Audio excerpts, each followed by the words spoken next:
Hello everyone, welcome to learning science. आज का हमारा टॉपिक है ट्रांजिस्टर एम्पलीफायर्स। तो आज हम देखेंगे ट्रांजिस्टर एम्पलीफायर्स क्या होता है। तो इसमें पढ़ेंगे सबसे पहले हम इंट्रोडक्शन, फिर उसके बाद हम देखेंगे क्लासिफिकेशन ऑफ एम्पलीफायर्स। तो सबसे पहले देखते हैं इंट्रोडक्शन में क्या दिया है। कॉपी पर समझते हैं क्या दिया है, फिर उसके बाद हम बुक में देखेंगे। सबसे पहले हम लिखेंगे टॉपिक का नाम, जो कि हमारा है ट्रांजिस्टर एम्पलीफायर्स। एम्पलीफायर का मतलब क्या होता है? एम्पलीफायर का मतलब होता है एम्पलीफाई करना, बड़ा बनाना। सिग्नल को, जो सिग्नल का स्ट्रेंथ है उसको इंक्रीज करने को हम कहते हैं एम्पलीफाई करना। तो ट्रांजिस्टर को हम सिग्नल के स्ट्रेंथ को इंक्रीज करने में यूज करते हैं और उसी को हम कहते हैं ट्रांजिस्टर एम्पलीफायर्स।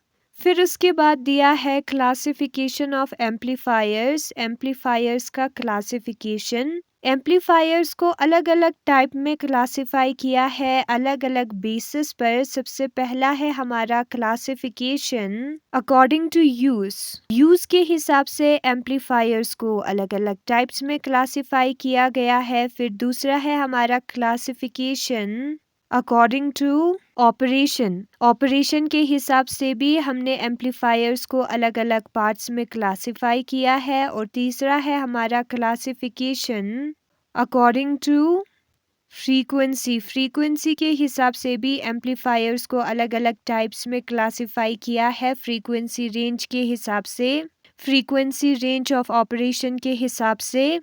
फिर चौथा है हमारा classification according to interstage coupling के हिसाब से भी क्लासिफाई इसे किया गया है। नाउ हम बुक में देखेंगे ट्रांजिस्टर एम्पलीफायर्स। सबसे पहले इंट्रोडक्शन दिया है। Almost no electronic system can work without an amplifier. ऐसा कोई भी इलेक्ट्रॉनिक सिस्टम नहीं होगा, इलेक्ट्रॉनिक्स नहीं होगा जो कि बिना एम्पलीफायर के होगा। ठीक है। In previous chapter 18, we analyzed the transistor circuits purely from DC point of view. जो पहला वाला चैप्टर है, चैप्टर नंबर 18, उसमें हमने ट्रांजिस्टर सर्किट के बारे में पढ़ा, एनालाइज किया DC पॉइंट ऑफ व्यू से, डायरेक्ट करंट के हिसाब से। ठीक है, डायरेक्ट करंट वहां पर इनपुट होता था। A transistor can work as an amplifier. Transistor को हम एम्पलीफायर की तरह काम कर सकते हैं जब उसको हम एक्टिव रीजन में बायस्ड करेंगे। वोल्टेज एंड करंट का पर्टिकुलर वैल्यू होता है जिसको हम एक्टिव रीजन कहते हैं, एक रीजन होता है। ठीक है, उसमें बायस करेंगे and we apply an AC voltage between base and emitter terminal. और हम एसी वोल्टेज को एज इनपुट अप्लाई करेंगे, डीसी नहीं। ठीक है, बेस और इमिटर टर्मिनल के बीच में to produce fluctuations in the collector current, ताकि जो हमारा कलेक्टर करंट है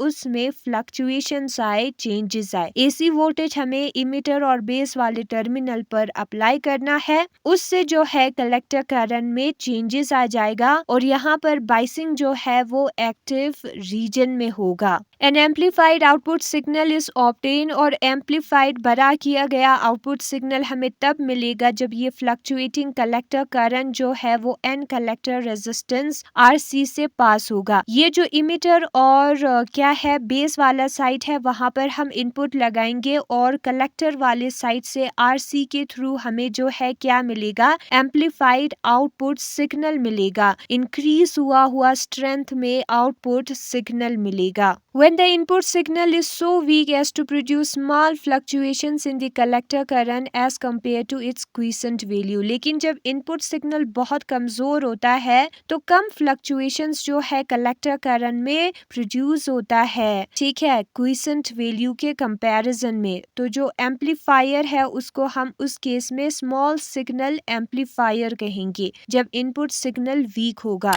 इस रीजन को हम एक्टिव रीजन कहते थे। ठीक है, तो इस रीजन में हमारा वोल्टेज होना चाहिए, करंट होना चाहिए और क्विसेंट पॉइंट इसको हम कहेंगे। तो कलेक्टर करंट में जो चेंज है वो जो क्विसेंट वैल्यू है उससे कम होगा। ठीक है, क्विसेंट पॉइंट यहाँ पर दिया है, कलेक्टर करंट में जो चेंज है है वो क्विसेंट वैल्यू से कम होगा, वो चीज यहाँ पर लिखा है। और उस वक्त हम सिग्नल को हम क्या कहेंगे, उस वक्त सिग्नल को हम कहेंगे स्मॉल सिग्नल एम्पलीफायर या वोल्टेज एम्पलीफायर, जब हमारा इनपुट सिग्नल वीक होगा। Such an amplifier is used as the first stage of amplifier used in radio, TV, stereo etcetera. और ऐसे जो एम्पलीफायर्स है जिसमें हमारा इनपुट सिग्नल बहुत ही वीक होता है और उसकी वजह से कलेक्टर करंट में जो फ्लक्चुएशन है वो क्विसेंट वैल्यू से भी हमें कम मिलता है, उसको हम यूज करते हैं रेडियो, टीवी और स्टीरियो के फर्स्ट स्टेज में। फर्स्ट स्टेज मींस जो सिग्नल है उसको हम अलग अलग स्टेजेस में इंक्रीज करते जाते हैं। तो फर्स्ट स्टेज में जो है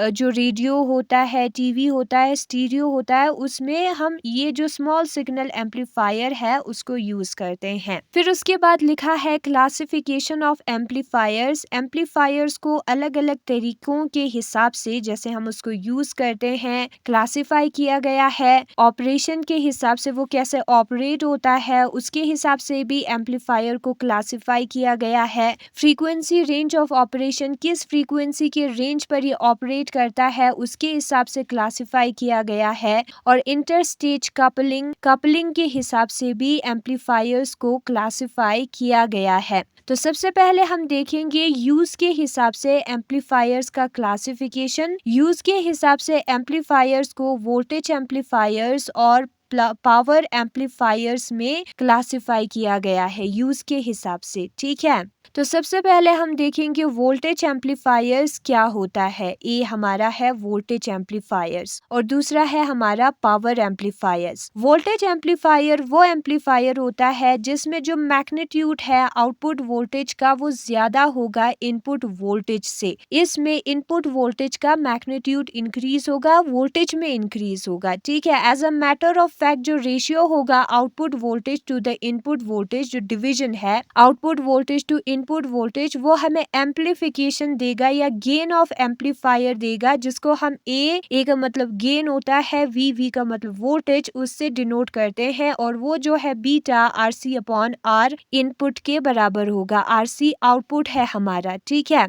तो जो ट्रांजिस्टर है उसको हम वोल्टेज एम्पलीफायर की तरह यूज करते हैं। इसमें क्या एम्पलीफाई होगा, वोल्टेज एम्पलीफाई होगा। आउटपुट वोल्टेज जो है वो ग्रेटर होगा इनपुट वोल्टेज से। यहाँ पर बीटा क्या है, बीटा को हम एम्पलीफिकेशन फैक्टर कहते हैं और वो ग्रेटर देन 100 होगा। In other words the transistor use should have thin base. Greater than 100 का मतलब है बीटा का वैल्यू जो हम ट्रांजिस्टर यूज करेंगे उसका बेस पतला होना चाहिए। ठीक है, तो बीटा का वैल्यू इतना होगा इसमें। फिर उसके बाद इम्पीडियंस, लोड इम्पीडियंस का मतलब रेजिस्टेंस है, वो हाई होना चाहिए, ऊपर वाला को रिप्रेजेंट कर रहा है। और ठीक है, ट्रांजिस्टर को वोल्टेज एम्पलीफायर की तरह यूज करने के लिए ये जो चीजें हैं वो होना चाहिए। और इनपुट रेजिस्टेंस कम होना चाहिए क्योंकि वो डिवाइड में है। डिवाइड जब हम करते हैं तो छोटे नंबर से डिवाइड करेंगे तो वैल्यू कम आएगा। The amplifiers in the pre-amplifying stage of radio receiver are voltage amplifier। जो एम्पलीफायर होता है रेडियो रिसीवर के स्टार्टिंग के एम्पलीफाइंग के स्टेज पर वो वोल्टेज एम्पलीफायर्स होता है। ठीक है, तो ये उसका यूजेस हो गया। Each such amplifier give its output an amplified voltage that serve as input of the next stage। ठीक है, तो ये जो है एक आउटपुट देगा जो कि दूसरे स्टेज वाले एम्पलीफायर का इनपुट होगा। ठीक है, फिर उसके बाद पावर एम्पलीफायर दिया है। पावर एम्पलीफायर जो है वोल्टेज एम्पलीफायर से सेम ही है, लेकिन इसका मकसद क्या है, पर्पस क्या है, पावर सप्लाई करना, कंसिडरेबल अमाउंट ऑफ पावर को सप्लाई करना। वोल्टेज टाइम करंट को हम पावर कहते हैं टू द आउटपुट और लोड सर्किट, जो हमारा लोड सर्किट होता है या आउटपुट होता है उसको पावर सप्लाई करना। द पावर एम्पलीफायर में also build up the voltage to some extent. जो पावर एम्पलीफायर है वो वोल्टेज को बिल्डअप करता है कुछ एक्सटेंट तक,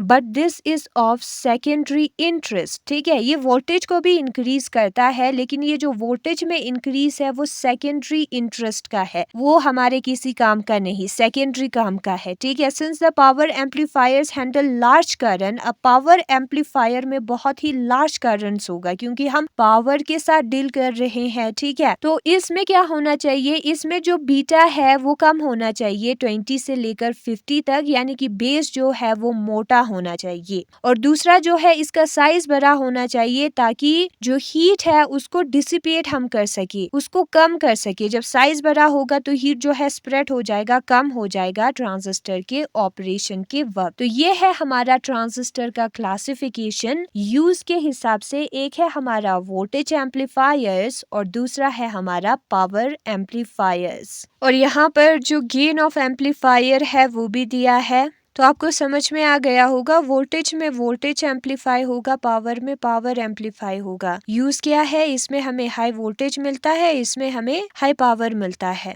तो यही है आज का हमारा छोटा सा टॉपिक जिसमें हमने एम्पलीफायर्स के क्लासिफिकेशन के बारे में पढ़ा अकॉर्डिंग टू यूज और इंट्रोडक्शन पढ़ा। Thanks for watching.